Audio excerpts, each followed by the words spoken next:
Welcome everyone to another wonderful episode here at Doctors of Podiatry.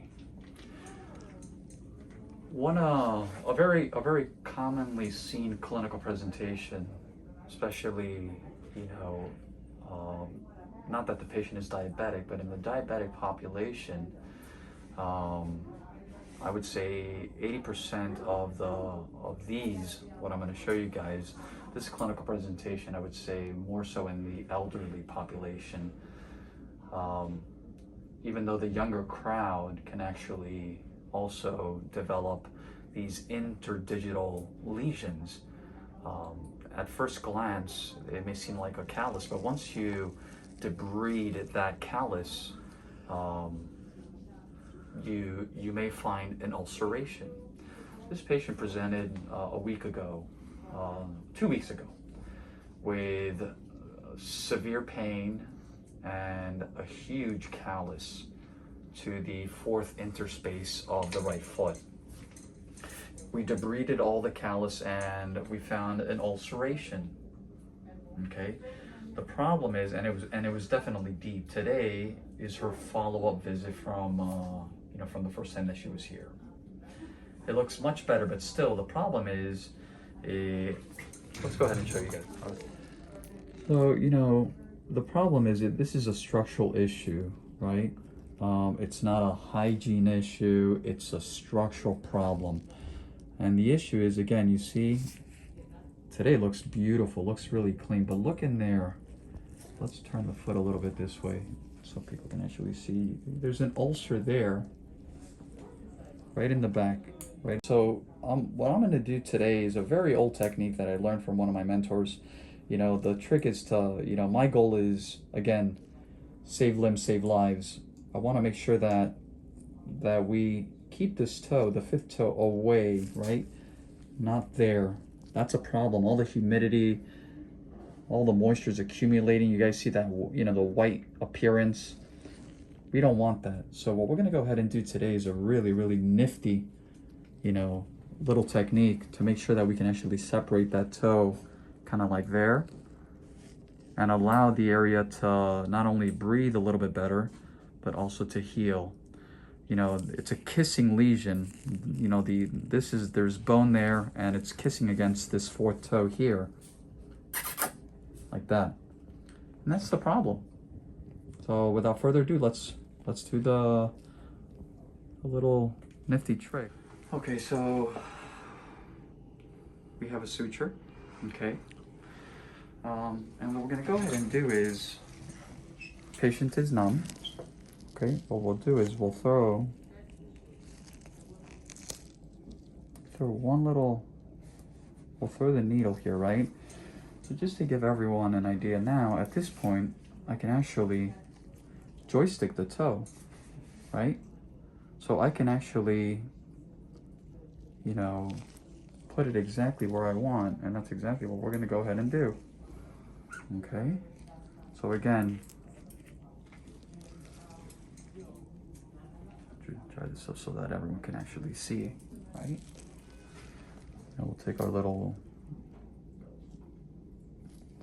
needle, right? Put it back on, the needle holder. And I've already numbed this area as well, okay? So what we're gonna go ahead and do, just throw the other one right here, okay. Okay, that's normal. Patient, again, no diabetes. So you guys can actually see. So at this point in time, right, we'll go ahead, and again now, just try this up a little bit so you guys can actually see the action. Again, blood is good. When people see blood, they're like, oh my God, blood. I take blood thinners. It's okay. Okay. And that's another thing. People get spooked. I'm on blood thinners. Okay.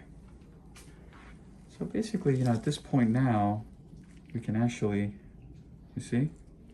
Yeah. We can leave the toe like kind of like right there. Okay? And that's exactly what we're gonna do. Okay? So just to be very careful, usually we don't do this, but we're gonna cut the needle off. Okay?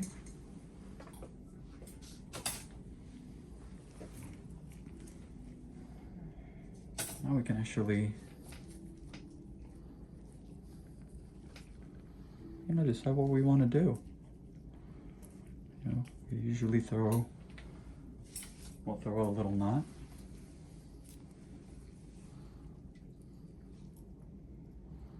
Pull it, kind of like to there. Grab it. Okay. Grab it here. You see how I can actually... Patient, how you doing? Good. So that looks pretty good there. Definitely already... What we'll do now is we'll throw, before we do anything, we'll do 4 throws to make sure we lock it. Grab it here, pull it again. 1, 2, 3, 4. Grab the tail, bring it around the tip of the toe, and then do this. Because I know that the next one will lock it. Okay, we joystick, and here we go.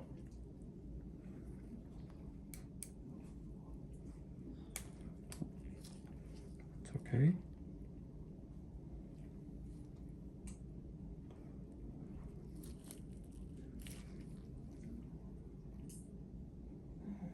Patient is moving. We have a moving target. I can't make it stop. It's okay. Sorry. And what we'll go ahead and do is we'll cut it there. Okay.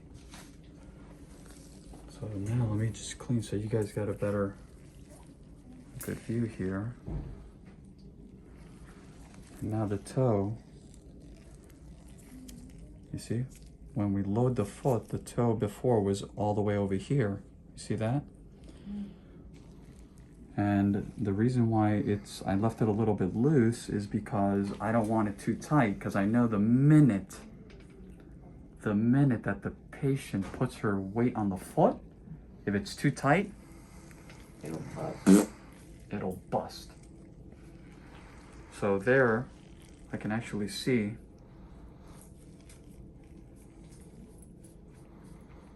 we're gonna go ahead and obviously clean the foot a little bit, but the nice thing is, again, just to show everyone from the top view here,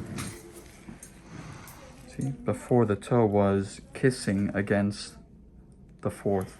Now it's nice and straight, and that will allow the area to heal, the ulcer to heal a little bit quicker. It's a really nifty trick. It works great. Okay. How did that go? Okay. Okay, great. There's different types of sutures. There's different sizes. We decided to use a specific size, just in case if it does decide to pop, that's okay. We're going to continue local wound care. I will definitely keep everyone afloat on this patient's progress. For all the non-subscribers, subscribe. If you've enjoyed this video, please give us a like. Please make sure that your notification buttons are on. Comments are definitely welcome. I think this is, it's a little bit different than just cutting toenails. But again, we see, all day long different clinical presentations. And this is just another, nifty trick, another technique that we use to maximize, the healing of these, in this case, the tiny little ulcer, but a tiny little ulcer can actually lead, and I hate to say it, to toe loss. Oh. That can lead to bone infection. Bone infection equals toe loss. But we're gonna definitely prevent that. Let's give it another look, Caesar. The sling. Okay. Have a wonderful day, everyone.